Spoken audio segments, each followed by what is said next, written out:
welcome to episode number 177 of the Canadian Football Countdown, a proud member of the Canadian Football Podcast Network. I'm Ryan Coop here, joined this evening by the great Michael Garrett. First of all, Mike, how you doing tonight? Not bad. A little bit chaotic around here, but just fine, as you would say. Well, happy to have you here tonight, Mike, and looking forward to chatting some CFL here with you this evening. And joining us also is the great Adam Stewart. Matching brown shirts here for Adam and I tonight. Twinning Monday. I don't think that quite has the right rhyme to it. Or, well, I guess it's not a rhyme anyways. But anyways, Adam's here. How you doing tonight, Adam? Well, I think I've recovered enough to talk some CFL after Friday, but we'll find out pretty soon, I think. I guess all right. Yeah, Adam has had a rough weekend of all things football.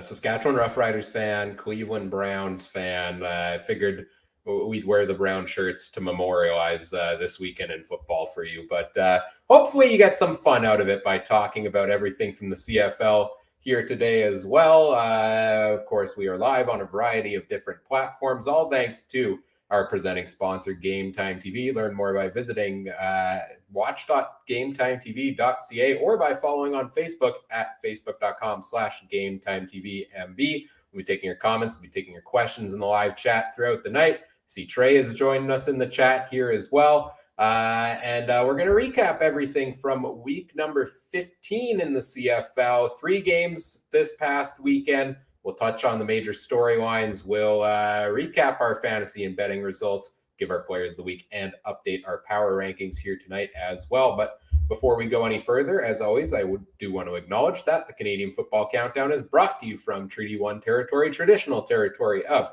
the Anishinaabe, Cree, Ojibwe, Dakota, and Dene peoples, and the homeland of the Métis Nation, as well as from Treaty 4 territory, traditional territory of the Cree, Saulteaux, Dakota, Lakota, Nakota, and Métis Nation.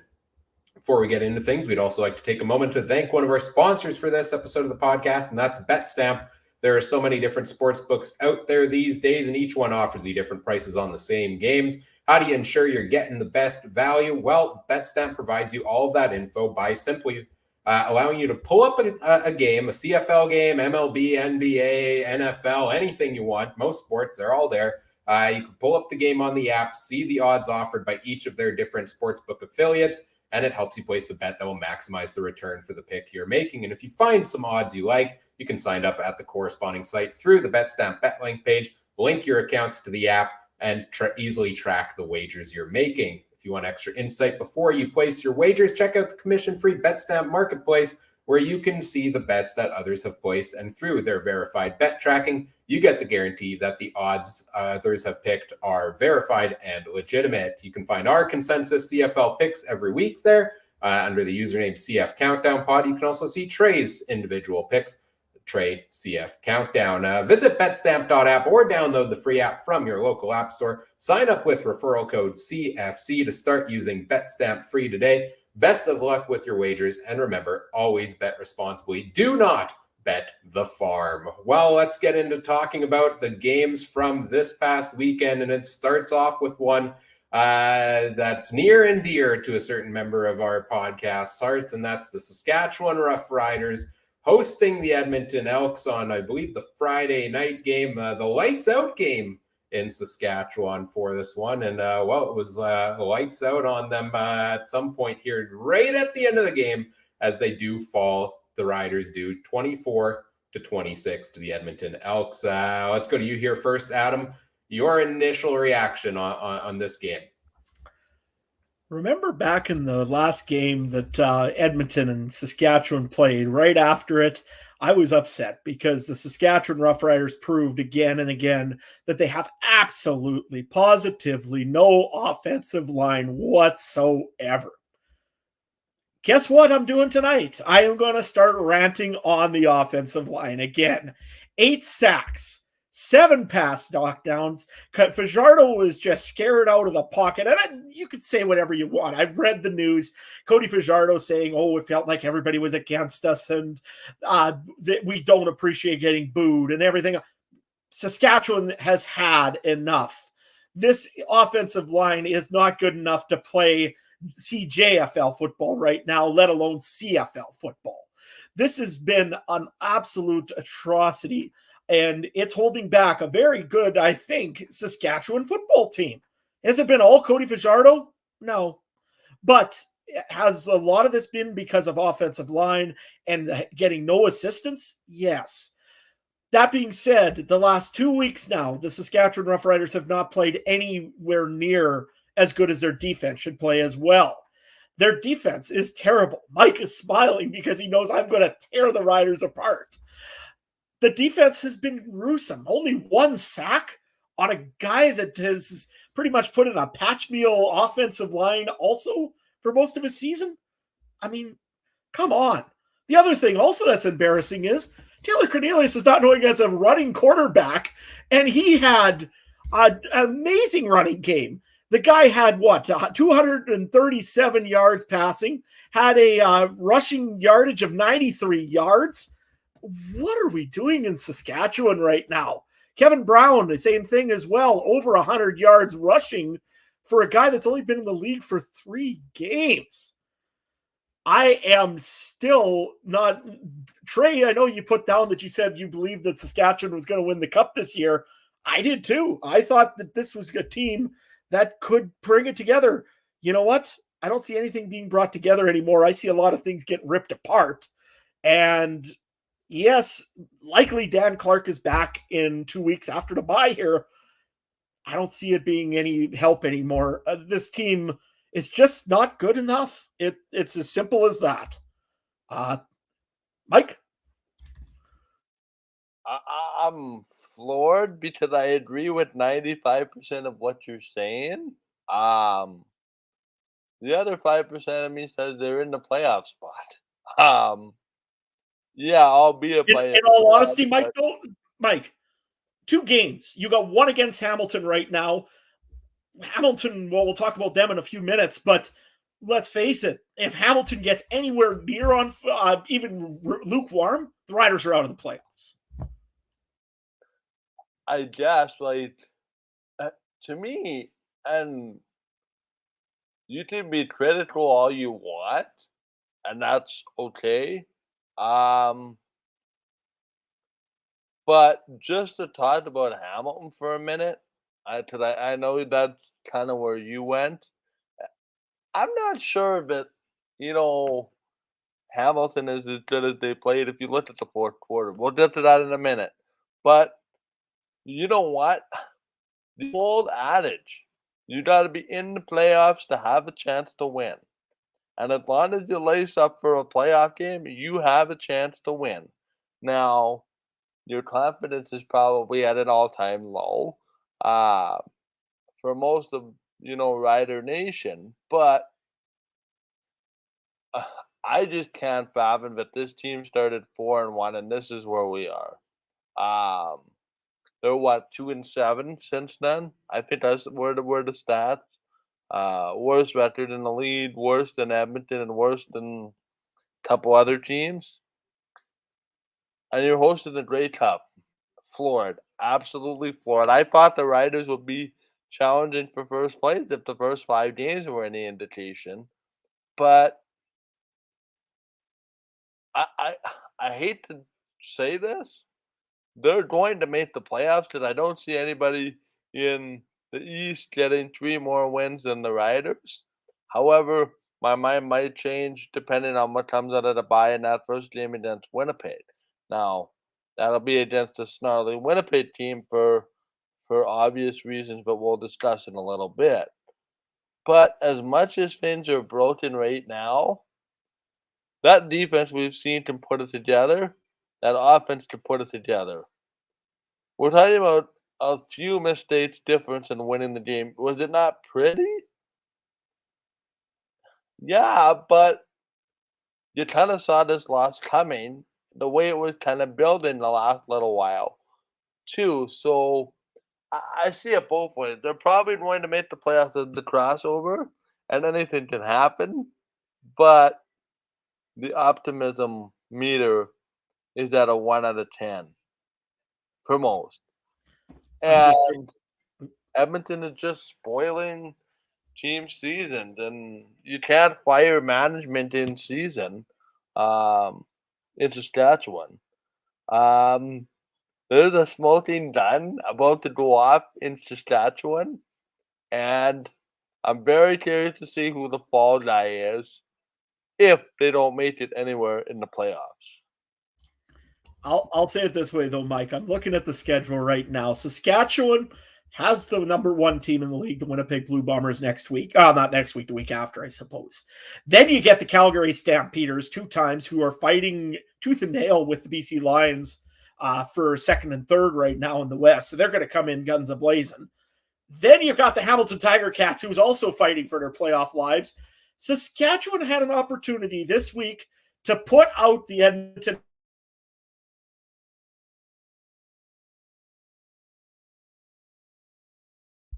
They just could not get anywhere near playing to the competition this week. This game should have been a blowout. The amount of penalties that the Edmonton Elks took, I believe it was 148, was it not, or 145? There is no reason that you should lose a game by 2 by any means to a team like Edmonton when they take 145 yards of penalties. They practically handed you a football field and a half and said, here, go and score something. Riders couldn't do it. Either Fajardo was holding on to the ball for dear life because he was worried about getting sacked, which they had 8 of those Edmonton. Either Frankie Hickson, who had 10 carries, also had only 14 yards, could not get the running game going. Again, a lot of things point to the offensive line. I am tired of dealing with saying the Saskatchewan Roughriders offensive line is terrible, but it is gruesome. There's a few other words I'd like to use, but I don't want to have to edit them out afterwards. So what I'm looking at here right now is just a team that looks defeated, plain and simple. They don't look like a team that's going in and getting ready to prepare themselves for a good long playoff run. They look like a team that has given up, essentially. And it sucks right now for Saskatchewan fans. They're upset. They're angry. I know I am right now about these games. And what do you do? I mean, I don't want to go and have to throw our quarterback under a bus because I don't think he's immediately the problem. He's some of the problem, don't get me wrong. But the whole team has got an issue right now. Again, we rely on our defense heavily in Saskatchewan. This week, there was no defense in Saskatchewan. 1 or 2 nice little plays there by one, I think, was from Derek Moncrief, and then I think Nick Marshall had a couple of key knockdowns. Other than that, there was nothing there. Even Brett Lowther, how many times have you seen a doink off the upright from Brett Lowther? He doesn't do that. We got the double doink in this one, though, right?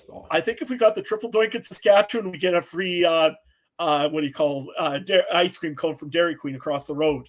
But we only got 1, or 2. So I don't have too much to add on the Riders side of things here myself, beyond what you guys have said. I mean, yeah, it was a dismal effort for most of this game. They made it close, real close, right at the end there, right? They almost they had a real good drive of their own, but left too much time left on the clock at the end of the game there. Yeah, it's looking bleak for Saskatchewan right now. But then what are we going to be talking about? Let's say 2 weeks from now, Saskatchewan comes out and they beat the Bombers, or all of a sudden they beat Calgary in one of those matchups. Then we're probably honestly spinning it right back around in a couple weeks, and that's how fickle the CFL is.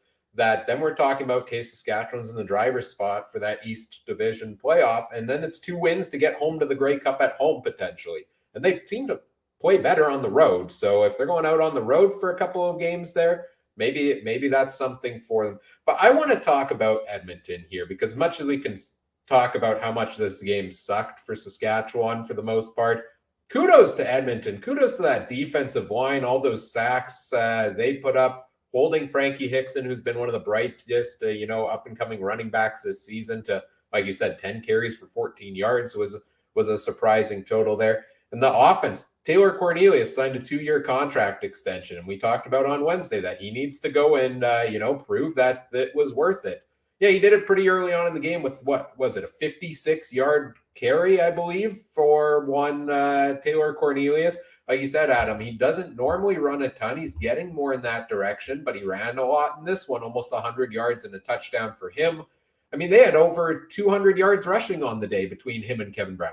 When have the Elks ever come close to 200 yards rushing in the last season and a half? Right? Like, yeah, James Wilder Jr. had some good games. Walter Fletcher did, sure, but Kevin Brown has integrated himself, still listed as the backup on the depth chart, but he's the number one starter, clearly, because he's now the leading rusher on the season, and he's played 3 games. He's played 3 games for the Elks, and he's their leading rusher on the season. Well, actually, Taylor Cornelius might actually be the leading rusher, but I like these bright spots I've seen from the Elks these past couple weeks. They're not going to make the playoffs. It's not happening this year, but you can kind of see that Chris Jones rebuild starting for year 2.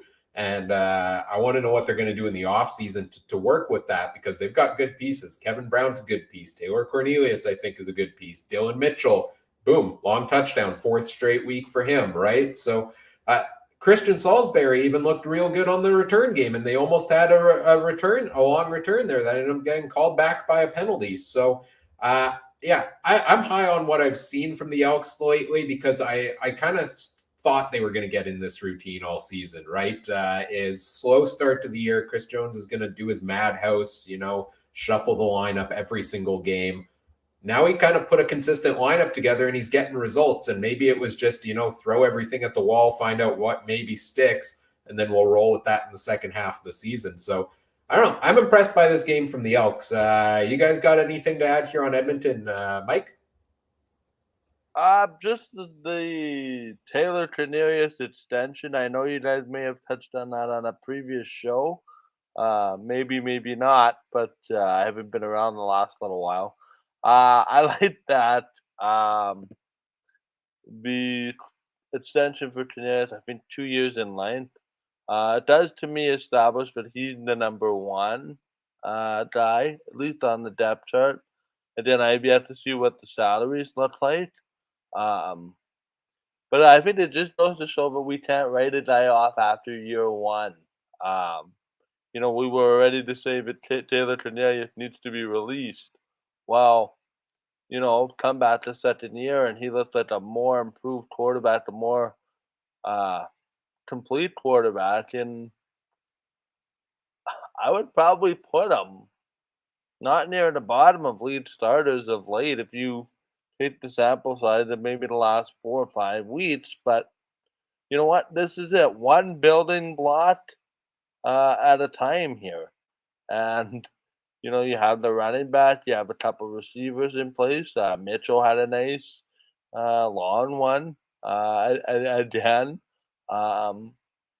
You can start to kind of see it. This tear it down to the stud, and then start to kind of build and use those pieces for next year and bring in more pieces. So I'm curious what happened. I'm also terrified to play them going forward. But I also want to know how much of an accurate depiction is this of the Edmonton Elks, right? Or was it the Riders playing down to their level and 2 bad teams, and one team scratching out a 2-point win? We saw what happened when Edmonton played Calgary. We saw what happened when Edmonton played Winnipeg. We've seen what happened when Edmonton played BC, right? So I think we've established that they're not the worst team in the league, but there's still a ways to go to take that next step, and I think that's exciting. That's the exciting prospect of Edmonton Elks football going forward. One name I think we got to keep in mind, and Chris Jones always gets some of these names. Jake Serezna had 2 sacks on Cody Fajardo, including the last one at the end of the game there. Just looked absolutely dominant against that Saskatchewan O-line. Again, I want to put an asterisk behind that. It is a Saskatchewan offensive line. But you know what? Kudos to the Edmonton Elks. This looks like a game that they might have circled on their calendar a long time ago. Certainly Chris Jones did after that fist pumping celebration after the game was over. I think he was excited about this game. But no, this might be one of those games I think that eventually you're going to turn back to and say that was the game that Dylan Mitchell came out and it's all-star for the Edmonton Elks. This was Taylor Cornelius' sort of coming out party a little bit to show him that he's really strong at quarterback. same thing with the run game. That you're going to look at a guy like Kevin Brown and say, remember that game against a really good Saskatchewan defense that he ran the ball 108 yards on during the game. So I think that you're going to see the Edmonton Elks use this as a game to show their teams next year that this is what we expect out of the Edmonton Elks. And by the way, we should really try doing this at home one time instead of just in Saskatchewan and on the road, I guess. But no, everybody in this game was for the Edmonton Elks looked very like it was a very promising game. Didn't do a lot of turnovers, no interceptions in this game. A couple of fumbles, but most of those bounced the right way, which was incredible. How many bounced fumbles the Riders knocked out, but couldn't end up recovering them. Overall, the Edmonton Elks played a great game here, and remember they're dealing with key injuries as well. You certainly have Emmanuel Arsenal hurt right now. You've got also Kenny Lawler hurt. So you don't have your big guns in there yet. You're still making a lot of good passing yards. And as Ryan's smiling there and saying, you got to pick up more guys for fantasy out of Edmonton, I can't argue with them. They are a very good team right now and look to probably be a little bit of a spoiler going ahead later on this year. I like how Trey mentioned in the chat, it gives them a quarterback until the Rourke Jr. draft year. Yeah, Curtis Rourke's going to be a hot commodity. I'm surprised that, Ford was back in the lineup as backup quarterback here today for this game for the Elks. I'm surprised we actually didn't really see him at all. But what role was he going to take that Cornelius didn't fill with his running and passing ability in that one? So, good game for the Elks here. They pull out the win. They keep their playoff hopes alive. For now, at least. And a rough game here for one Adam Stewart and Saskatchewan Roughriders. But let's move on to a game that I think maybe made you a little bit more happy. The rest of us here, not so much. The Winnipeg Blue Bombers falling to the Hamilton Tiger Cats in the Hall of Fame game, 31-48. We interrupt this segment to bring you a live interview with, somebody, because that was the theme of the game, is every 2 minutes somebody popped in to do an interview. And I know it's the Hall of Fame game, and I know it's Hall of Famers, and you want to give them their moment in that game. But couldn't we have found some other way to do it? I hate in-game interviews. At least it wasn't the halftime show act that knows nothing about football. But when you miss, a big play touchdown in a game and it gets called 5 minutes later because you're busy chatting with somebody who has no investment in the game itself, not a fan of that. Don't like that. But let's talk about the game itself here, guys. Winnipeg 31, Hamilton 48. Wow, shocking game for sure. Winnipeg was 7.5-point favorites coming into the game. I think all three of us on the preview show took that. We expected Winnipeg to dominate this game, and very, very early on, it was the entire other direction. And the game story has to be one Dane Evans coming back into the starting lineup here for the Hamilton Tiger Cats, a guy who is facing the team that in like 2 of his first 9 starts beat him in a Grey Cup, clearly had shaken confidence, clearly has nightmares still, I would imagine, of facing that Bombers defense.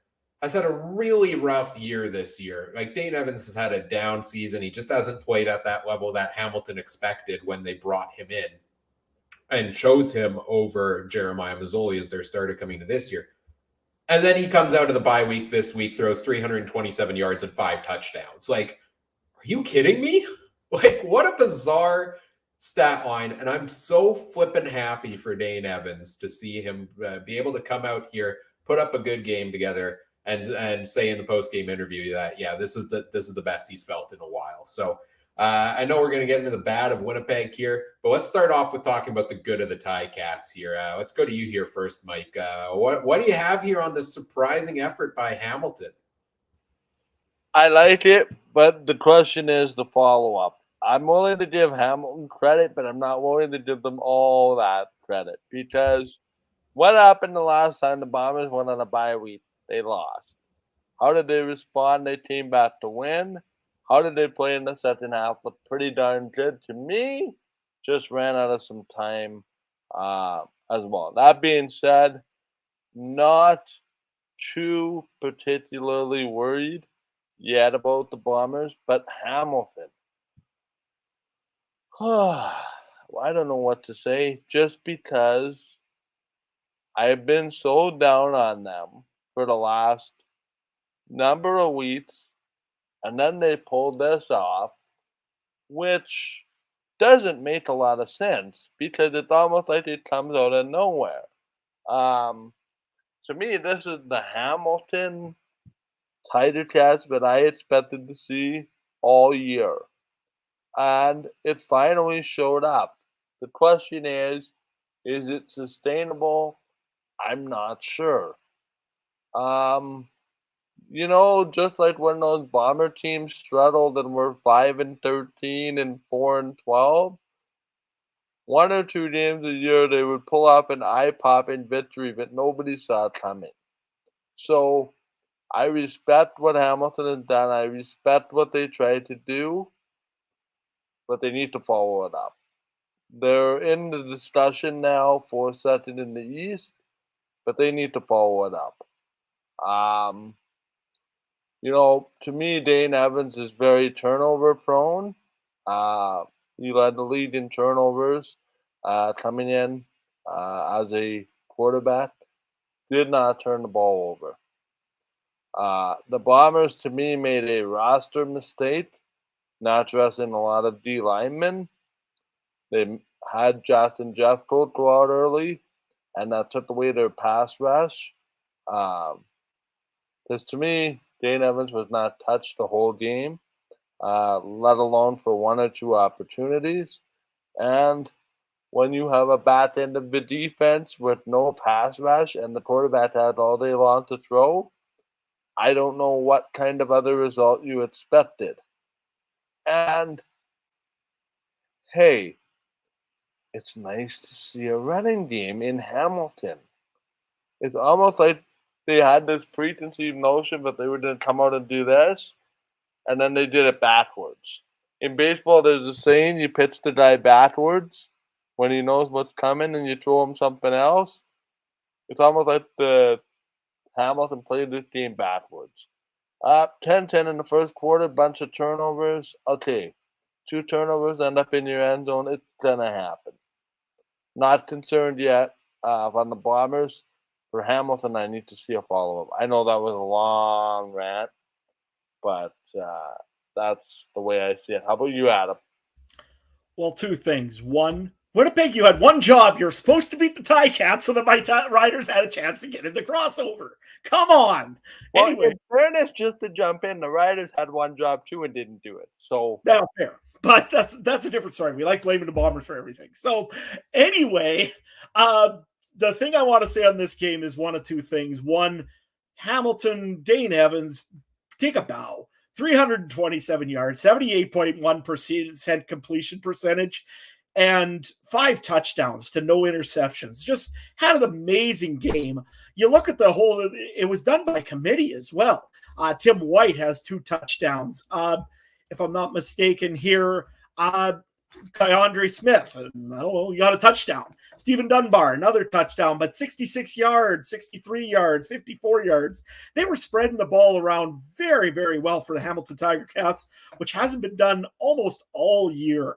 Also, Hills got, I think, 54 yards and on 10 carries. Good job on him. Same thing. Good all-around job by the Hamilton Tiger Cats offense. The O-line gave them a little bit of time. They ended up winning a very good game here. And Trey over in the comments is saying Hamilton's taking third as his Trey's hot take of the day.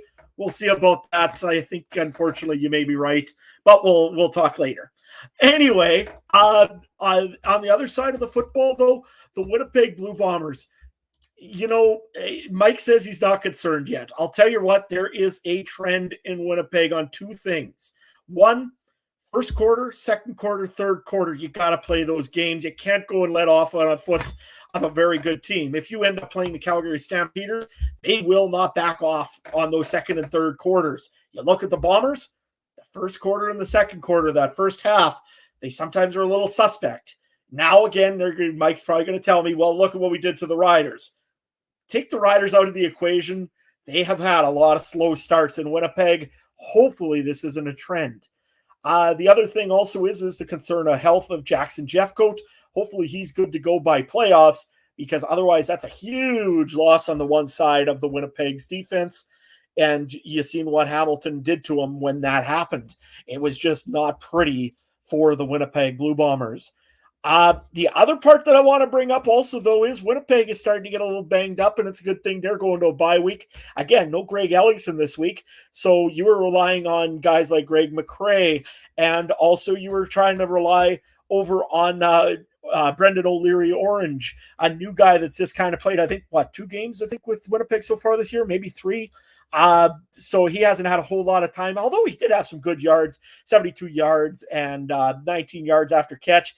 Not overly bad. But Dalton Schoen, again, Trey's pick of the week pretty much every week because he always picks him on fantasy, and there's a reason behind it. 6 receptions, 10 attempts, 158 yards, and a 47-yard long catch. Just, again, a guy that just, when you get the ball in his hand, can really, really do a very good job making those plays when he has to. Overall, though, I still see that trend. Hopefully Winnipeg is going to work on that during the bye week of getting off fast and getting going. I'm certain that Mike O'Shea will have that fixed before the playoffs. I hope he does, because that could be Winnipeg's downfall.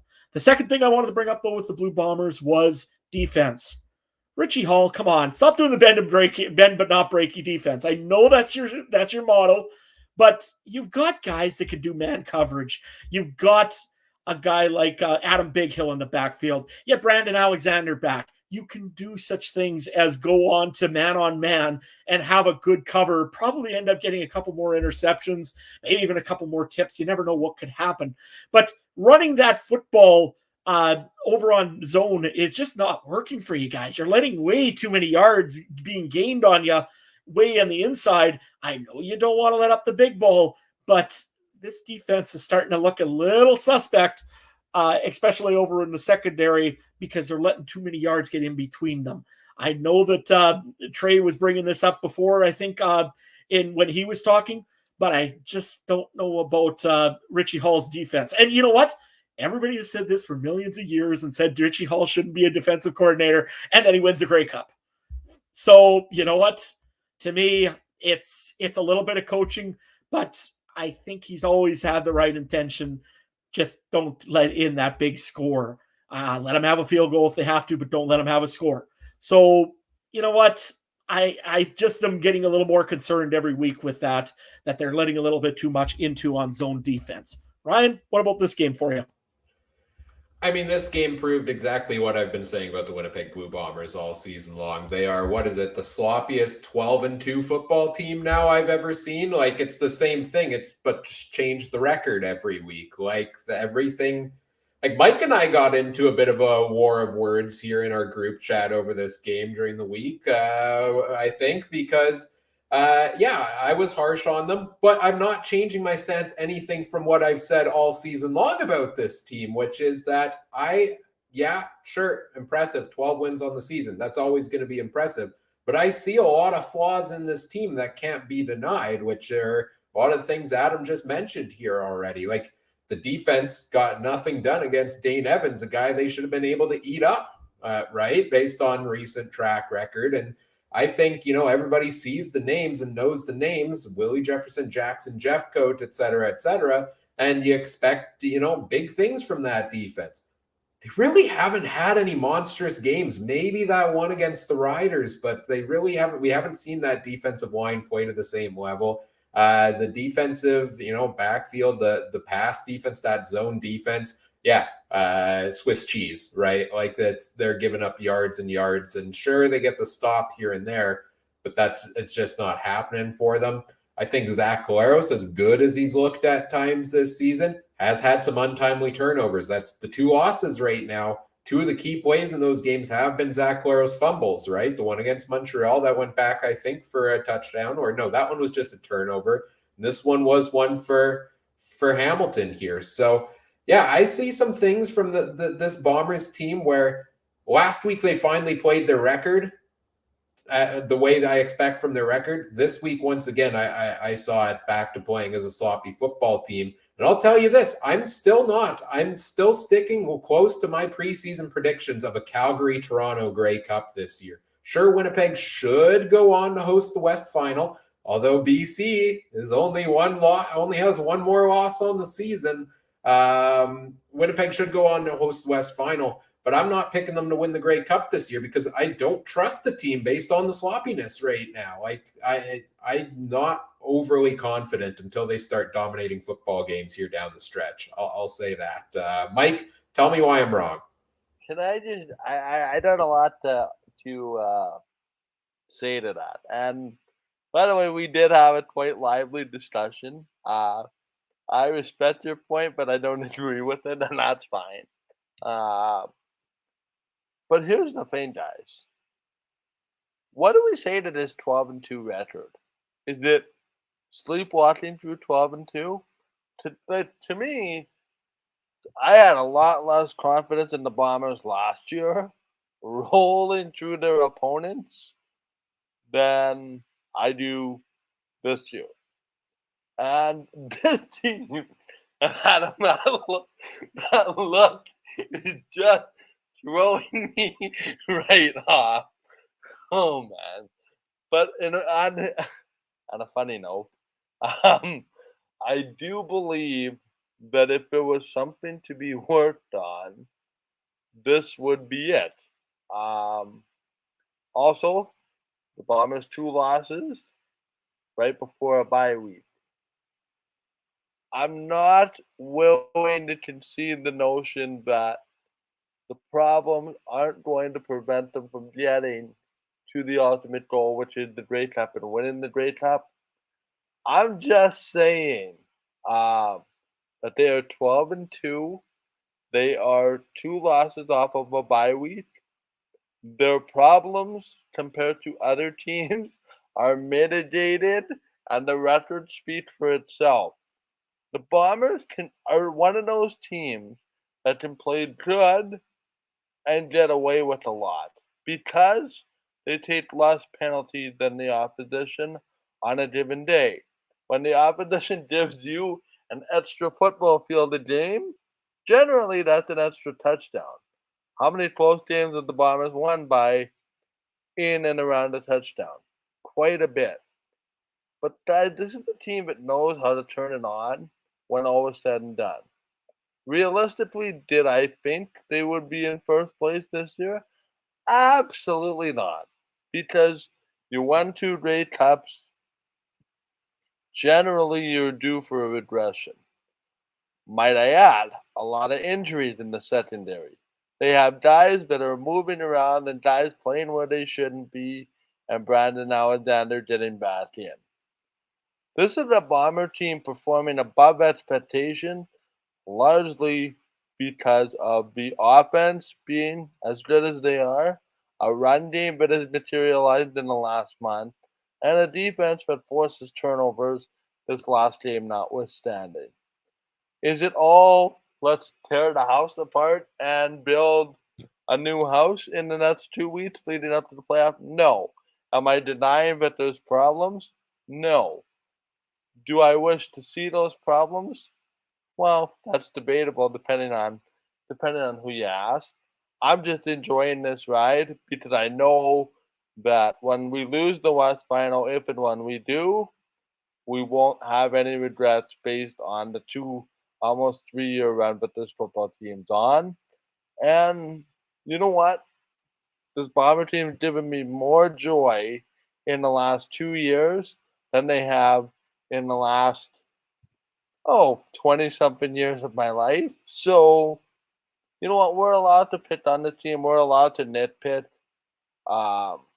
This is a team that after the game knew exactly what the problems were.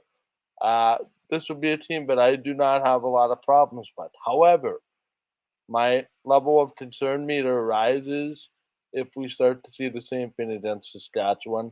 The other thing is those 2 losses coming into a bye week. I don't know about you, but football is a long grind, just like a hockey season.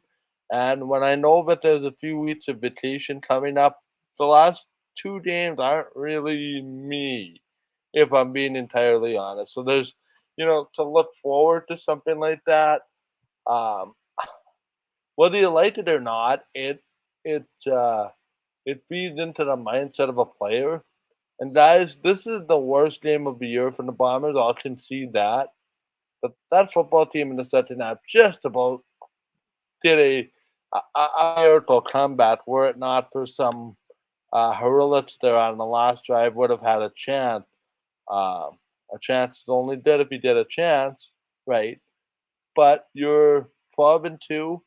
It took the game 14 to get your worst game of the season. I'm willing to give this team a pass, and let's see what the bye week does as far as refreshing guys and coming back. Because I know they got a couple of big teams coming out of the bye, particularly BC. There's 2 games. There's one with Edmonton, one with Saskatchewan, and then I believe that's it. That was the last game against the Eastern opponent this year, thankfully, as well. So, long story short, am I worried? Kind of. Am I worried about residual effects? No, because everybody reacted the same way going into the first bye. Oh, a lot of questions about Mark Ledio. Mark Ledio this, Mark Ledio that. In the game since, they've quieted the critics. I'm willing to give them one bad game out of 14. And besides, if you had nothing to work on and you were a perfect football team, find me one. This is the type of performance that will motivate a team going forward. And I'm really curious how this team responds. Do I think they're better than Calgary and BC? Debatable, depending on.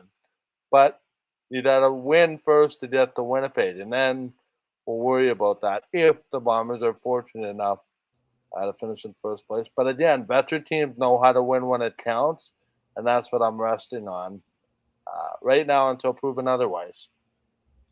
Adam, you're the impartial third party here. You're not a fan of this team, although you did declare your love for them on the podcast last week. What do you think? Never talk of that podcast again. What do you think of these arguments here between Mike and I? Which side are you on here about this team? Do you have concerns about the team, or do you think this is a one-off bad performance? You know what? I agree personally with both of you, but I'm going to drop a few stats right now that are very interesting. Sacks made this season. This was Winnipeg's bread and butter a year ago. You had Willie Jefferson, Jackson Jeffcoat, and Tad Hansen just running wreck shot over almost any offensive line. Last year, number 1 in the league. They had made the most sacks. This year, second last in the league, only behind above the Toronto Argonauts in sacks, which is kind of surprising in its own way, and 29 sacks right now for the Winnipeg Blue Bombers, which is kind of concerning because that means your opposition quarterback is getting those moments to make some passes or make some plays, and that got to be a very big concern going ahead for the Winnipeg Blue Bombers. Another thing that really kind of surprised me when I was taking a look at this, Winnipeg is second to last on allowing first down yardage. They are at roughly about usually about 164 yards per game on first down, which, you know, if you're giving guys lots of yards on first down, you're not going to do so well. And that could be a very good concern for the Winnipeg Blue Bombers. Now, Mike did make some good points. You know what? It's a bye week. The guys do probably look at it and say, I'm going home right away. I can rest. I can get healthy. Winnipeg, like I said before, is kind of banged up with Tad Hansen. I'm sure that, again, he's been rolling in and out. Is Jackson Jeffcoat out of the lineup? So he's been hurt. So you've got some of that. But you know what? I still have a lot of concern going ahead with the Winnipeg Blue Bombers because you look at those stats, those are over to 14 games. In total, they haven't done it anywhere near what they used to do in the defense. Again, offense hides, and good offense hides a lot of problems. Ask Saskatchewan. We can tell you all about defense hiding a lot of problems for the offense. When it all breaks down, you got to have a complete team. As Trey said in the chat, if you look at an NFL team right now, the Buffalo Bills are probably that complete team right now in the NFL. They haven't had very many injuries, so we'll see what happens later on down the road. But here's my thing. If the Winnipeg Blue Bombers are a veteran team and they can get this defense going again and Jeffcoat can get back to it, Willie Jefferson can get back to it. He has not had a great season overall. Yes, he's made some rushes and everything, but he hasn't had the sacks like he used to.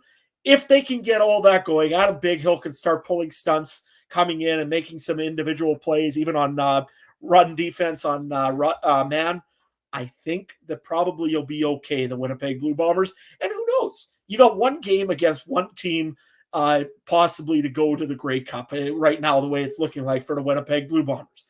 If just sorry to cut in here, if you're the Winnipeg Blue Bombers and you're playing night and day dread and you have a one-game playoff to in the Grey Cup and you crap the bed, you still get the same result as mediocre one-game playoff. You play really well, you get in. So, but what I'm concerned about is you let a team that is absolutely looking terrible this year just walk off and essentially dominate you for 3 quarters.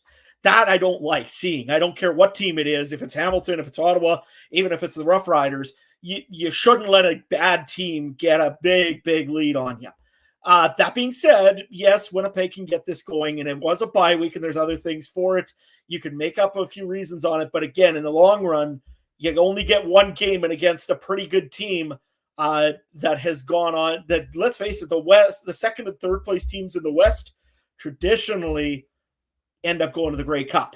So Winnipeg was an exception. Last year they were in first. They went to the Grey Cup. Saskatchewan was in first the year before. We ended up losing to a number 3 Winnipeg. It's quite common to see the second and third place team have the momentum and get into the playoffs. You don't want to go in losing to a team like Hamilton, 31-48. You got to be able to beat those teams that are weaker than you and beat them pretty soundly, like they did against Saskatchewan the week before. Well, and whether we agree or disagree, all of us, on the state of the Bombers, there's no doubt 2 teams that are going to have a lot to say about whether they make it to the Grey Cup are the BC Lions and the Calgary Stampeders, who played a fantastic, entertaining football game. Man, every time these 2 teams play each other, it's fun. You know, these 3 teams in general, top 3 in the West, all games between them have been exciting this year. This one was no different. The Lions pull out the 31-29 victory over the Stampeders in a game that went to overtime, and they pulled it out in extra time here. And first game as a starter in a BC uniform for Vernon Adams Jr., who goes 78% completion percentage, 294 yards, didn't throw a touchdown, didn't throw an interception. The Lions offense exploded. Calgary's offense exploded. This was a high-scoring game. It was a lot of game. Yes, it was a lot of. It technically was a lot of game because it was more game than we normally get. But it was a lot of scoring in this game. The game maybe got a little bit nasty. We had some reports after the game coming out of an altercation between a couple members of these football clubs. Now they play each other again next week, so we're in for an interesting matchup in week number 16. But 2 teams fighting for right now that second spot in the West Division. BC comes out on top in this one and takes the season series, which could be key. Let's go to you first here, Adam. What was your major takeaway from this one? Trey in the comments went and put on there that they missed an opportunity to make this game a pay-per-view, including the parking lot brawl afterwards. If you're not sure what I'm talking about, apparently there was some altercation between Lucky Whitehead of the BC Lions and Cam Judge of the Calgary Stampeders, both of which played a decent game overall, so it's quite surprising that those 2 were at it, followed by the Winnipeg or the BC Lions going over to visit the Calgary Stampeders locker room. And yeah, that's never going to be a good thing to happen. So let's hope that all gets resolved. And we don't need that in the rematch, but it sure adds to the excitement. I'll tell you that much. No, this was a very good game overall by both teams. I was kind of surprised really to see BC being able to run the ball the way they did. James Butler had a big game, 2 touchdowns, 13 for 83 yards. 6.5 yards roughly a carry, so he had a very good game. Jake Mayer, same thing as well, 68% completions, 301 yards, had 3 touchdowns on the game. And Vernon Adams also had a great game. No touchdowns, no interceptions, but 294 yards, 78% accuracy, which again, I know that Derek Taylor was on here earlier and saying that he doesn't really kind of think of Vernon Adams Jr. as one of those guys that could throw a football very well and without making a lot of turnovers. You know what? He just proved that he didn't make any of this game. Granted, no touchdowns as well, but when you have a guy like James Butler, it's pretty easy to hand the ball off to him. Overall, I think that the BC Lions, again, I'm going to talk to them about like Winnipeg a little bit. No real sacks on this play against Jake Maier, which was a little bit impressive of that Calgary offensive line, that they kept Jake Maier standing as well as they did. And credit again to Malik Henry. He gets his long touchdown like he does every game. Helped a lot of us in fantasy, I know that. So, yeah, no, this was a very interesting game overall, going to overtime. And again, I hope that we don't see any of the after hour shenanigans happen over in BC next week. Mike, what was your thoughts on this one? Yeah, guys, great game between two teams fighting for second and third place. I did manage to catch a replay of this game later on. Again, hard to know, right? Because BC had two lackluster games, and then they wind up finding a way to, to pull this one out. VA looked pretty good. Running back looked pretty good. Finally, I thought got Butler more involved. This to me is two teams that are on a collision course for a playoff game, but only one team is going to win. They're both good teams and both deserve to win. May the best team win. By the way, that overtime, if I could just touch on that 2-point convert, I have no idea what Dave Dittington was challenging, other than the fact that he was looking for something. Because I saw it initially and I thought it was pass interference on my phone. I went back and looked at it on the TV, and it's not. It's not, no matter what. I understand he's trying to help his team and look for something there, so not that big of an issue. But I think it goes to show exactly what the standings show right now. There's not much to separate these two teams when they play at a high level, such as they did. It was good defense. It was good defense, good offense. We had some touchdown runs, and we had some Hail Marys that went for touchdowns. You saw a good old fashioned CFL game in this one, and no arguments from me at all on the quality of this game. I think it was the best game of the week. Granted, there were only two others, and not much to choose from. I expect this to be a good one this week and coming up again in BC. And I would dare say the winner of this one, which I'm hoping is Calgary, is going to prime themselves into position for second place in the standings. So yeah, it's two very, very good teams playing a very, very good game. Jake Maier did nothing to lose his job again. He gave his team a chance, and that's all he could ask for. And I would dare say that unless there's an injury or a really, really, really stinky performance, the Bold Levi Mitchell era in Calgary is kaput. Done. The only way he gets on the field is an injury. I keep waiting for this guy to falter. I haven't seen it.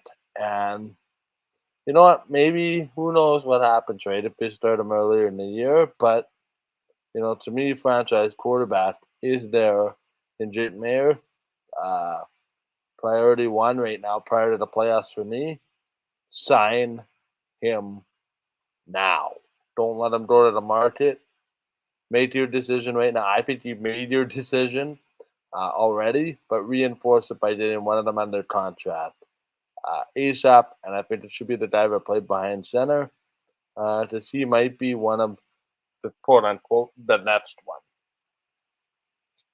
I'm just excited to see the BC Lions turn it back around with Vernon Adams Jr. here, because I've been the one saying all along that I believe this team is more than just Nathan Rourke, right? I think they have a lot of pieces to this team, and I expect them to still be a competitor for first place in the West. And Yeah, it wasn't pretty. It took them till overtime. Their defense still, I think, has a lot to work on here that we've seen them take a step back in the last couple of weeks.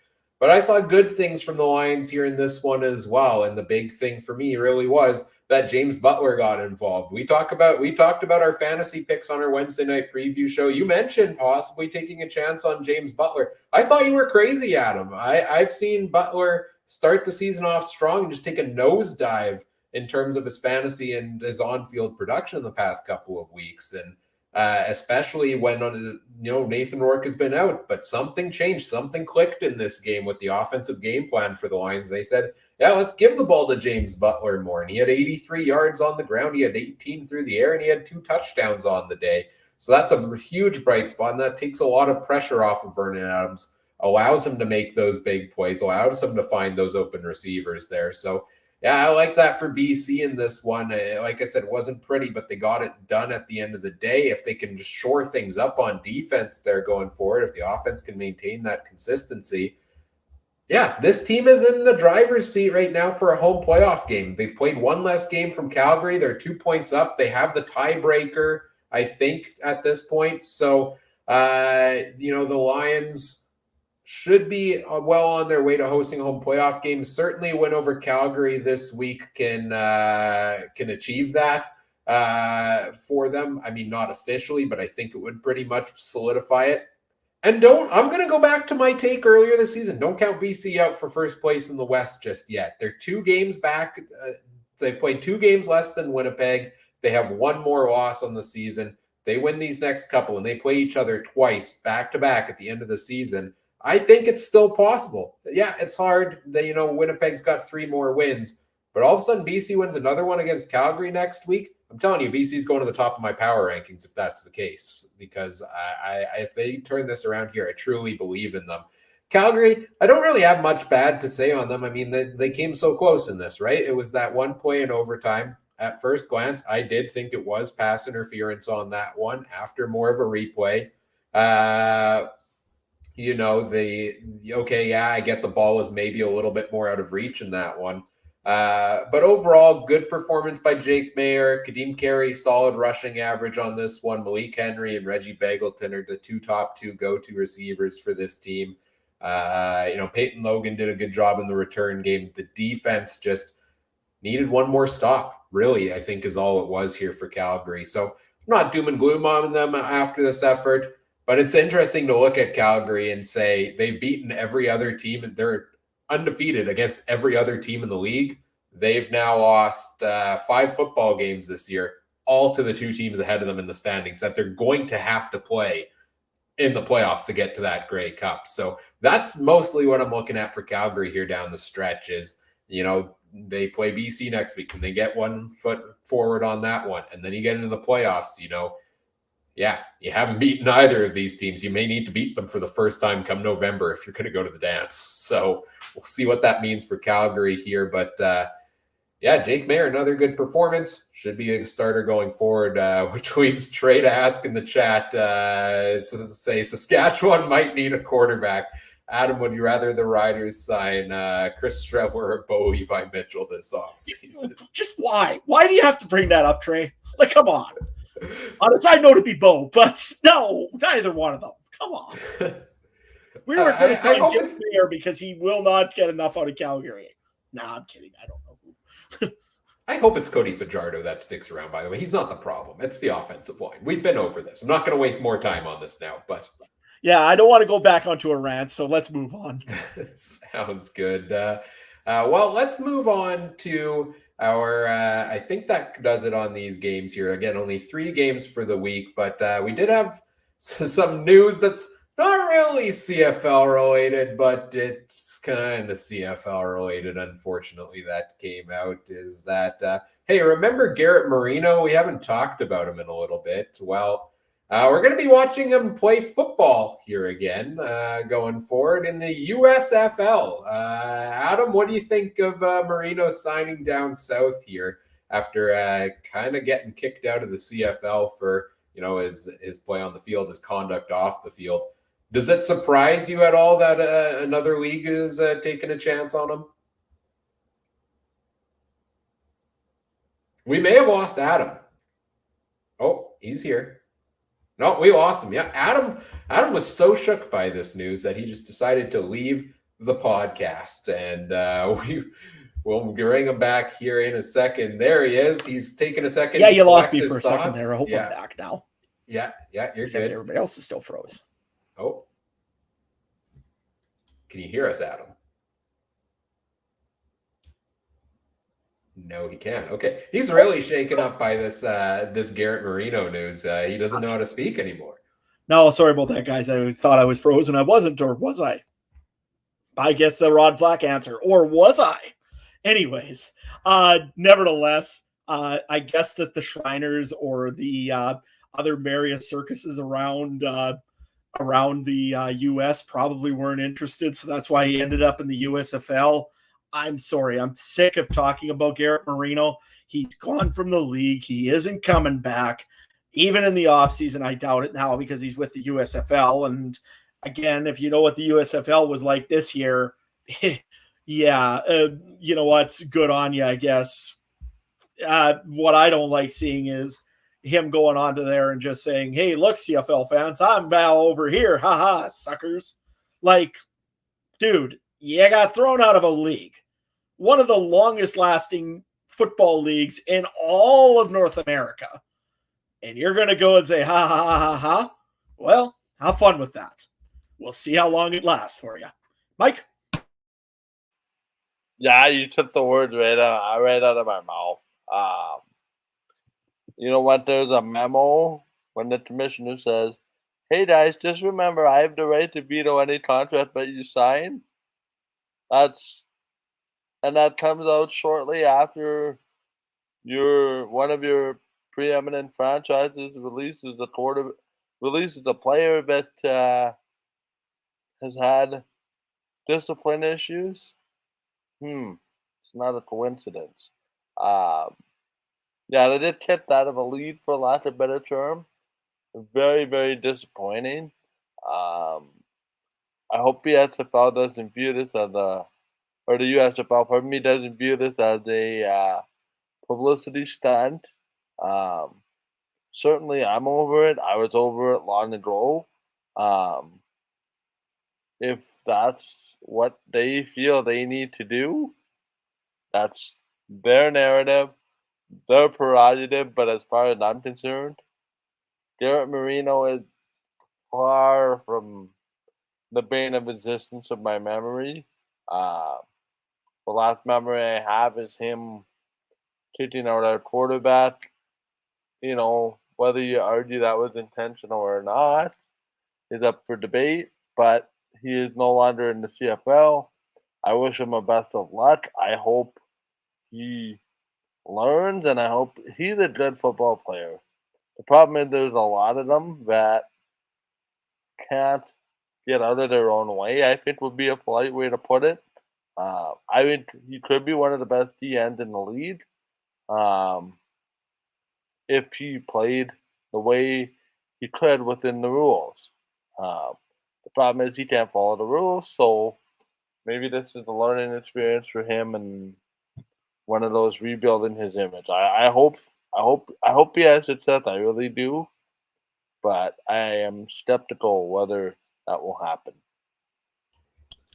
Well, and again, Saskatchewan clearly said we aren't tolerating this anymore. And Saskatchewan's one of those teams that on average, Coach Dickinson doesn't like to make change, plain and simple. So for him to go and throw a player like Garrett Marino out halfway through a season and say, we're done with this, it says something. Like Saskatchewan, again, they were known as always bringing in the bad boys of the league once in a while, bringing in some guys with questionable pasts. Is just check out some of our previous signings way back in the day. Saskatchewan always, and CFL, like Trey said, is usually the league to give out the second chance. Well, I mean, nice on the USFL to give him a chance. But again, I think he would have done much better over in a circus applying for a clown job, because that stuff over on Facebook was just getting stupid. Well, this is probably the last time we're going to talk about him on this podcast going forward, because he's no longer in the CFL, and yeah, it's the USFL's problem now. So Anyways, let's move on to our talking about our fantasy and betting results from this past week. I'll pull it up here on the screen. Let's start with our fantasy results in the CFL Podcast Fantasy League. Adam, Trey, and myself, we play in this alongside other CFL podcasters every single week. Adam, you had a big win this week, 90.3 points. You beat Rod from the Wood Cookie Sawcast to improve to 8-6 on the season in 6th place. Tell us a little about your team here. How big week for you? Well, yeah, no, especially considering we had Frankie Hickson on this one and also Winnipeg's defense at -4. I mean, that was pretty terrible. And also Mario Alford, who really Edmonton was trying to avoid like he possibly had COVID. So, I think that it was quite amazing that I actually got 90 points again off the strong arm of Jake Mayer, and James Butler gave me a pile of points. Same thing with Malik Henry. Brendan O'Leary-Orange even did well for me over in Winnipeg. Maybe, like I say, I should have maybe avoided picking the Winnipeg defense because, well, that wasn't so hot. But no matter. You know what? I'll take the win over to Wood Cookie Sawcast. And I think, if I'm not mistaken, if I win next week, I'm locked a playoff spot. I believe so as well. Trey this week put up 67.1 points. Did unfortunately fall just short against Travis from the 2-and-Out CFL podcast. Trey falls to 7-8 on the season, holding on to that 8th place, that final playoff spot with 2 weeks to go in the regular season. Vernon Adams Jr., Brady Oliveira, Frankie Hickson, Dalton Schoen had a big game for him. Keon Hatcher, Janarian Grant, and Trey says that Saskatchewan defense killed me. Yeah, the team you didn't let him pick any week all season long until he needed a big win here and fell a bit short for him. But if you would have gone to Winnipeg's defense, Trey, which I know you would have, you had gained 6 points by going with Saskatchewan there, as sad as it is. For myself this week, tough loss for me. Big matchup for first place with Andrew from the Turf District. I had 83.5. He had something like 98 points. And I had a huge, tall task going in the final game. And unfortunately, I did fall in this one. 11-3 on the season. Ooh, 2nd place. First time I haven't been at the top in a while. Technically shared for first, but he's got a couple more points on the season. I went with Vernon Adams Jr., Frankie Hickson, Kevin Brown, Nick Dembski, Dylan Mitchell, Malik Henry, and that aforementioned Bombers defense. Wish I would have fit Taylor Cornelius in there as I originally had planned, but oh well. One spot I did have Taylor Cornelius is in our Canadian Football Countdown season-long fantasy league, where every week we set our rosters based on the team we drafted preseason. We make our moves throughout the year. Mike, you had the top score on the week at 96.3 points. Coleros, Oliveira, Schoen, Rhymes, Henry, Leggio, and the Stampeders defense. What do you make of your team's performance this week? Muted. Sorry about that. I was very, very worried about my team. I'm actually pleasantly surprised I had the highest score considering all of the roster surgery that I might have to do or not do this week. It's a nice booster. For myself, I had Taylor Cornelius, Kevin Brown, Tim White, Curly Gittins Jr., Dylan Mitchell, Rene Paradis in the BC defense at a total of 93.3 points. So confident in my team that I took a 0 at wide receiver and put in a guy on a bye. Did not make a trade with Adam because I didn't think I needed that roster spot, and I proved it this week. Trey had 64.6 points. Vernon Adams Jr., Ante Milanovic-Litre, Jalen Philpott, Nick Dembski, Reggie Beggleton, Sergio Castillo, and the Bombers defense for him. Adam, 33.7 for you. Tommy Stevens, you were stuck with him as your quarterback this week due to some bye weeks. Frankie Hickson, Keon Schaefer-Baker, Mario Alford, Lucky Whitehead, Brett Lauder, and that Riders defense for you. Tell us a little bit about your team this week. I am certainly tanking right now and trying to get myself Kevin Rourke, I believe his name is. But I don't know if I'm going to get him yet or not. But it looks of things, Trey's trying just as hard to get the second Rourke twin. So, there's that. No, honestly, it was just a bad week. I had to take Tommy Stevens because I couldn't grab anybody else, to be honest with you. This week, I'm probably going to look at getting rid of him on my lineup and adding another quarterback to be named later. We'll try maybe somebody else in a little bit. Frankie Hickson, again, had a bad week. Keon Schaefer-Baker is invisible. Amari Alford didn't get the ball kicked to him. Brett Lowther nailed one off the uprights. Saskatchewan's defense looked terrible. And Lucky Whitehead, Overall totals on the season, I have fixed it up, Trey. Yes, sorry for the typo earlier on that had you at around 65 points on the year only. No, I fixed it up. But overall totals on the year, I'm at 1443.5 in first. Mike's in second at 1278.7. Adam's in third at 1084.3. And Trey just behind at 1039.3. So we'll see what moves get made this week. 3 more teams on a bye. I have a feeling Winnipeg and Saskatchewan on a bye are going to be troublesome for all of you who have loaded up on those 2 teams. As somebody who has all of his wide receivers from the East Division, should be a good week. Perhaps I'll get more trade offers my way this week. But those are the fantasy results. Counting his chickens before they hatch. I love it. Oh yeah, no, I might just start trading away guys for draft picks at this point because you're not catching me regardless of who I field. Just why? Hey, an open memo to the other 2 guys. Does somebody want to help me catch them? You guys tried that earlier in the season. I've increased the gap. Dude, I gave away Malik Henry. I've given away how many good players over the last how many weeks? I can't do much more to help you guys beat Ryan. I'd like to thank the drafting department and the scouting department have done wonders for this team. Everything's going Edmonton Elks down the stretch, baby. Considering you had the MOP until he got hurt, I'm not surprised. On a side note, I'm also not taking any more advice from an Orange Lion. I'm going to go and start taking advice, I think, from a Yellow Tiger. I think that's probably a better bet. Actually, no, I took from a Yellow Tiger already. I need to take one from an old Roman Centurion kind of looking guy. So I'm going to go with that. You sure you don't want to double down on the Ticats mascot here? They had a big game, Adam. That could be your key. You know what? But it's only one game. I think that Centurion will do me a lot more better. Anyways, moving on to our Week 15 betting results here, powered by Betstamp. You can track our picks all season long on the Betstamp app, betstamp.app/u/CF Countdown Pod if you want to see those.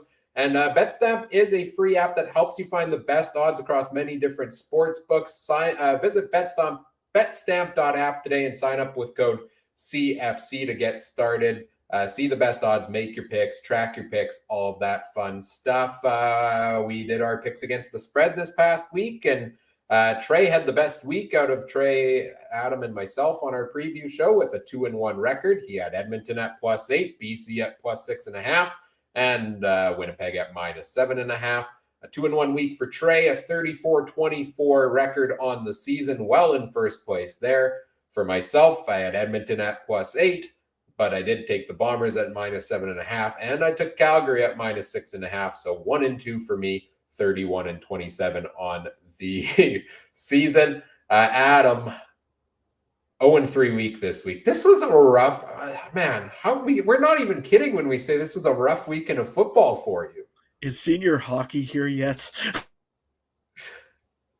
0-3 week, 29-29 on the season. You're still at 500, so you got stay above it this week, hopefully, with a couple good picks. We've got our consensus picks also across the 3 of us for the week. Again, Edmonton +8 was the only one we got right, but thanks to myself and Adam, we got the Calgary game wrong, and all 3 of us got the Winnipeg game wrong there. So 1-2 consensus picks. It should say week 15 there on the slide. And overall 15-14 on the season since we started tracking on Betstamp. So those are our results for the week. And yes, Trey, the best result again this week. And so he himself says, long live the king. So very fitting on this particular Monday. Humbling and just absolutely the classy, humble guy that Trey is. Well, let's give out some players of the week this week, guys, and let's start off with you, Adam. Who's your player of the week? So I'm going to have to give 2 to Edmonton this week because, they absolutely made my Riders look pretty much like a junior team.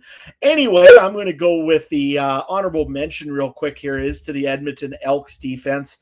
8 sacks over on Cody Fajardo, which back in the day, I don't know about that. But nowadays, it doesn't look like the Saskatchewan's offensive line is very good, and I won't go back on another rant on that. Instead, I'll go and say my player of the week, who's Taylor Cornelius. 13 for 24. Didn't have a lot of passes, in all honesty, but 237 yards, touchdown, and of course used his feet and got another one with that. 93 rushing yards. Just overall had an amazing week. Taylor Cornelius is my player of the week. Mike, who's yours? Yeah, my player of the week this week is Dane Evans. He's 25 of 32, 78.1% completion percentage. I'm a little bit tongue-tied. 327 yards, 5 touchdowns, and 19 rush yards. Speaks for itself. Why I picked him player of the week is he shredded the Bomber defense. Well, I'm going to stick here with the Ticats with you, Mike. I'm going to go Tim White as my player of the week. 6 catches, 9 targets, 63 yards, and 2 touchdowns. We're talking about a guy, I believe this is his second year in the league, certainly second year in a prominent role. He's currently 6th in receiving yards, and he was last season. He finished at that. That's pretty good. Your first 2 years in the league, top 6, top 7, whatever in receiving yards. Yeah, Tim White is an integral part of this offense, and a big part of Dane Evans' big day was from Tim White. My honorable mention goes to Kevin Brown in that run game for the Elks. I thought he's looked really, really good in this one. I had over 100 yards, I think, if I'm remembering correctly. So he gets my honorable mention of the week. Trey is giving his to a running back, though. Trey's keys of the game involves running the ball, and that's what led to BC getting the win this week, with James Butler having 13 carries, 83 yards, 2 touchdowns. Also had 4 catches on 4 targets for 18 yards as well. And it wouldn't be our players of the week or our power rankings if somebody didn't try to go off the board with an honorable mention of some kind. So Trey would like to also give his players of the week to Jalen Waddle of the Miami Dolphins for adding 40.1 points to his fantasy team in NFL Fantasy, as well as Stefan Diggs, who's put up 35 points through 2.5 quarters. So Canadian football countdown, Trey. Yes, the excitement of NFL fantasy is back as well.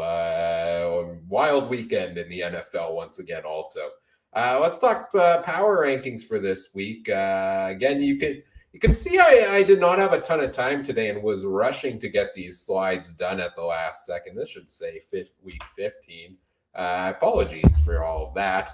But my power rankings, I've got Winnipeg begrudgingly at number 1. I really want to put BC higher, but the Bombers still have the better record, so I'll give it to them for now, I guess. But I've got BC at 2. Toronto I still put at 3 just because I think they'll win the division. Also, they were on a bye week, so I didn't want to drop them down. I think Calgary's got a tall task with Winnipeg and BC in the playoffs.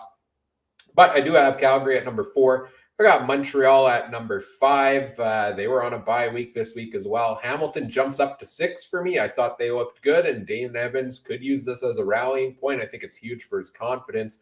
I got Ottawa at 7. They're on a bye week. Saskatchewan's at 8 because, it didn't look good. Tough loss to Edmonton this week, but I think they're still obviously in a better playoff position and a better chance at going deep here. So I'll give it to the Riders at number 8.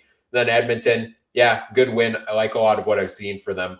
But in terms of rankings for this year, their playoff shot is the worst out of anybody in the league. So that's my power rankings for this week. Mike, how about you? Winnipeg, BC, Calgary, Toronto, Montreal, Hamilton, Ottawa, Saskatchewan, Edmonton. Order pretty much self-explanatory. Toronto can't really justify moving them into the top 3. Granted, with Calgary's losses are only against teams that are above them in the power rankings, at least in my version. Number 6 for Hamilton might be a little bit generous. I was rolling between 5 and 6. Vital overall track record. Montreal is ahead of Hamilton. And then the bottom is pretty self-explanatory. Pretty well close to flipping number 8 and 9, but not quite. Bombers' grip on first in my power rankings is tight, but getting a little bit looser. I want to see what they can do coming out of the bye week. Adam, let's have a look at your power rankings. Well, they're a doozy, I'll tell you that much. First things first, yeah, I'm the same way with Ryan. I'm thinking Winnipeg is pretty shaky. It's starting to get a little shakier up there at number 1. I don't know if they'll fall this week or next week. Probably not this week because they're on a bye, but they could fall pretty soon if they keep playing like that in the first half. Calgary, I just think right now are still a little more complete of a team than BC. I want to see Vernon Adams win 2 games in a row. Then I got to go and move BC up to number 2. Toronto is probably the best team in the East. There's no question on that. Except unless I ask Gary Stern, whose his team is at number 5. Ottawa, number 6. I think they're still a little bit better of a team than Hamilton. I just don't have. I hope that this was a beginning of a turnaround, though, for the Ticats, who last week, if you remember, were number 10. This week, I think they are starting to maybe show some improvement. They beat the Winnipeg Blue Bombers. So, hey, they got to go up to number 7. Number 8, the Edmonton Elks. Of course, they start starting to maybe get some pillars in there for next year. I don't think they're probably as they're never going to make a playoff spot this year, but they're showing signs that maybe next year it's going to be a different team. Number 9, I got to give a special shout out to the Regina Thunder, who not only beat the Saskatchewan, I should say, Hilltops once, they beat them twice. Over in football weekend in Saskatchewan, they beat them, I think, 28-7, if I'm not mistaken. You don't go in and beat the Hilltops twice. And the Hilltops right now, on a side note, are 2-3, which is extremely rare for the CJFL team like that. So, you know what? Very good to the Regina Thunder. Yeah, they're undefeated so far in the season. And number 10, it hurt me just as much as probably hurt Rider Nation to do it. But we got to be honest. The Riders are not a very good team right now, and they are going to sit at the bottom of the power rankings until they win a game. And you know what? We've got Winnipeg and then Hamilton and then Calgary twice. They might be at the bottom of the power rankings by the time this season ends. Who knows? The confidence is completely shot here. Ryan, let's just go through Trey's.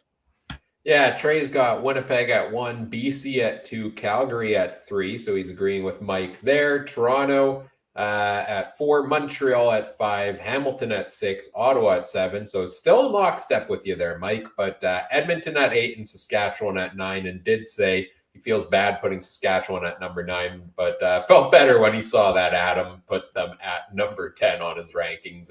You can ask Trey on Twitter at TreyMBHarness if you want more insight into his power rankings, his player of the week, or anything from this week. That pretty much does it for this episode of the podcast. As we get to wrapping things up, let's take a look at what's coming up next year.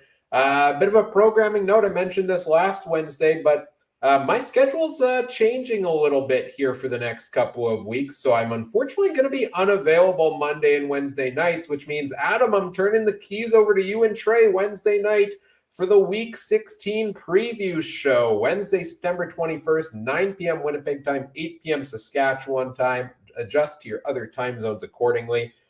Trey and Adam will go through the storylines. They'll go through the CFL Fantasy options. No fantasy charts unless you guys come up with your own, but they'll still have some good insight for you. And, of course, make the picks against the spread here as well. So that is Wednesday night.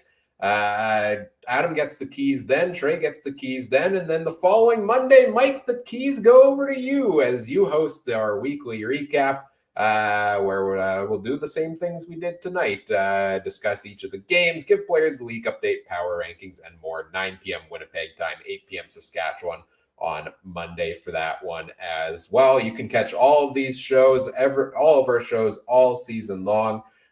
Over on a variety of platforms live every week. You can find us on YouTube, Facebook, Twitter, Twitch, and the Game Time TV YouTube page, all made possible by our presenting sponsor, Game Time TV, which you can learn more about at watch.gametimetv.com. or by following on Facebook at facebook.com/GameTimeTVMB. If you want to follow us on social media, you can find us over on Facebook and Twitter at CF Countdown Pod. Make sure you check out all the other great shows from around the Canadian Football Podcast Network as well at CF Pod Network on Twitter. Guys, well, Adam, you're getting the keys next. So where can people find you on social media and everything you've got going on? Well, first things first, Ryan, I just want to know, not that we'll need it, but where's the fire extinguisher around that car? We might need it after Wednesday night. Anyway, you can find me at Adam Stewart 1 over on Twitter. Again, farming season is going on. Well, not so much right now because we've gotten some rain. Hopefully that we get going here a couple days. I would hope maybe we get to start again. And you can find more stuff that what I'm up to over at Farmer in Sask over on social media as well. If you want to follow me there on Instagram or on YouTube, if you're really that bored, you can check that out. I'll tell you right now, Twitter fans that follow me for more sports, if you're a senior hockey fan in Saskatchewan, make sure you're following me. I guess also in Manitoba as well now. Will definitely be a lot of senior hockey talk coming up pretty soon. Again, after Saskatchewan gets thrown out of the playoffs, it's usually winter and Saskatchewan. That's about all we have. So senior hockey is definitely going to be one of the things I'll be talking about soon. Mike, where can guys find you? Well, guys, the wheat is finally here for Game Time TV's first junior hockey game on TV. Is this week on Thursday night. Our venue will be announced tomorrow. Now, that's weird. I teased the game without the venue. There are some logistical challenges behind that, but we will have hockey on Game Time TV this week, so stay tuned for that. Appreciate the support and everything that has been going on there. You can find me at Twitter on Twitter at Mike Gill. For some reason, I can't talk. I'm tongue-tied today. Might be a sign of things to come. Who knows? Or it might just be too late, and it's time for me to hand things over to Ryan. That might be the smarter plan. So then you can find me on social media at Mike Darrow or on the Game Time TV platforms as well. And we hope to catch everybody on Wednesday night for this show, Thursday night for stuff on Game Time. Right on. You can, as mentioned earlier, you can find Trey on Twitter at TreyMBHarness. If you want to follow me on Twitter, you can find me at CooperTrooper42, starts with a K. Again, you won't get my CFL takes here on the podcast the next couple of weeks. I will be back after that. I'm not leaving forever. It's just a tough schedule the next couple of weeks to fit things in for me. But I will be able to give out talk CFL Fantasy, anything like that on Twitter. If you want to chat any of that, get my insights on things there. And I'll try to send in my picks still, my fantasy options and my picks against the spread for you guys here also for the previews. But I know the crew is going to do a wonderful job while I am elsewhere tied up for the next few weeks. And I appreciate all of you as part of the podcast. I appreciate everybody joining us and listening and watching, whether it's live or after the fact as well. Whatever podcast platform you're listening on, we appreciate if you do all the fun things such as like, comment, subscribe, rate, review, share the show with your friends. Help us grow the show. We always appreciate that. And on behalf of our panel here this evening, Mike, Adam, I'm Ryan saying thank you for listening. Take care. Have a good one. Bye.